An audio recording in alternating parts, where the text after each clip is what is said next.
सभी सीमा शुल्क प्रक्रियाओं के लिए एकल, एकीकृत और मापनीय प्लेटफॉर्म के रूप में सीमा शुल्क एकीकृत प्रणाली CIS 2 वर्षों में शुरू की जाएगी।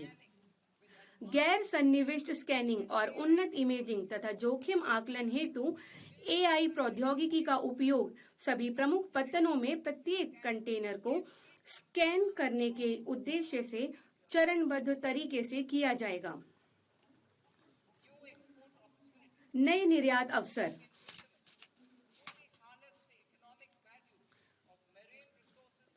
हमारे क्षेत्रीय जल क्षेत्र के बाहर समुद्री संसाधनों के आर्थिक मूल्य का पूर्ण रूप से दोहन करने के लिए भारतीय मछुआरों की सहायता के लिए निम्नलिखित उपाय किए जाएंगे।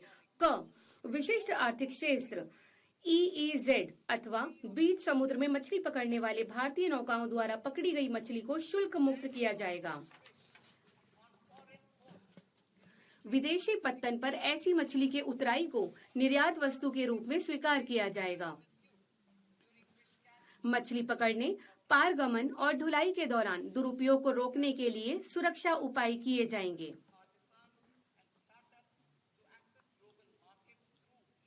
ई-कॉमर्स के माध्यम से वैश्विक बाजारों में पहुंच के लिए भारत के छोटे व्यवसायों, कारीगरों और स्टार्टअप की आकांक्षाओं को सहायता प्रदान करने के लिए कुरियर निर्यातों पर प्रति खेप 10 लाख रुपए की वर्तमान मूल्य सीमा को पूरी तरह हटाने की घोषणा करते हुए मुझे हर्ष हो रहा है।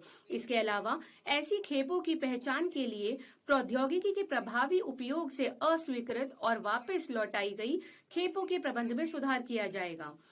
जीवन जीने की सुगमता।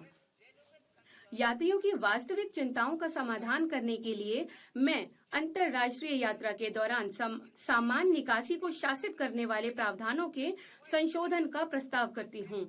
संशोधित नियमों से वर्तमान समय की यात्रा संबंधी वास्तविकताओं के अनुरूप शुल्क मुक्त भत्ते में वृद्धि होगी और अंदर लाई गई आधा अथवा बाहर ले जाई गई वस्तुओं की अस्थायी ढुलाई में स्पष्टता आएगी। ऐसे ईमानदार करदाता हैं जो उनके सभी बकायों का भुगतान करके विवादों का निपटान करने के इच्छुक होते हैं, किंतु वे दंड से जुड़ी नकारात्मक भावनाओं के कारण ऐसा नहीं करते हैं। अब वे दंड के बदले में अतिरिक्त राशि का भुगतान करके अपने मामले बंद करने में सक्षम होंगे। माननीय अध्यक्ष महोदय, इसके साथ ही मैं यह बजट इस गरिमामयी सदन के समक्ष रखती हूँ। जय Hind.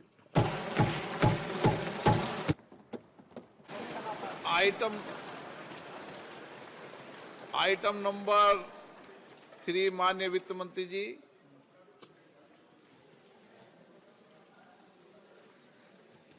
Item number 2, sir. 3. Sir, with your permission, I rise to lay on the table of the. आपकी अनुमति से सदन के पटल पर मैं अनुच्छेद 3, जो कि एक FRBM विधेयक से संबंधित है, जिसमें मध्य अवधि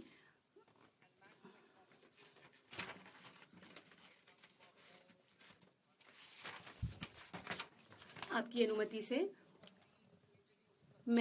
अनुमति से जो वित्त विधेयक 2025-26 है उसके आपके सामने रखती हूँ। प्रदान की जाए। जो सदस्य इस पक्ष में हाँ गए, जो सदस्य विरोध में ना गए, मेरे विचार में निर्णय हाँ वालों के पक्ष में हाँ वालों के पक्ष में अनुमति प्रदान की जाती है। माननीय मंत्री जी, अब विधेयक पूरे स्थापित करें। Sir, I introduce the bill. मैं विधेयक को पुनर्स्थापित करती हूँ। सदस्यगण, आपको सूचित किया जाता है कि माननीय वित्त मंत्री जी के बजट भाषण की कॉपी पब्लिकेशन काउंटर पर ली जाती है। बजट भाषण और बजट से संबंधित दस्तावेज आपके मोबाइल फोन और मेंबर पोर्टल्स पर ही उपलब्ध है। सभा की कार्रवाई कल सोमवार दिनांक 2 फरवरी 2026 को प्राप्त 11 बजे तक के लिए स्थगित की जाती है।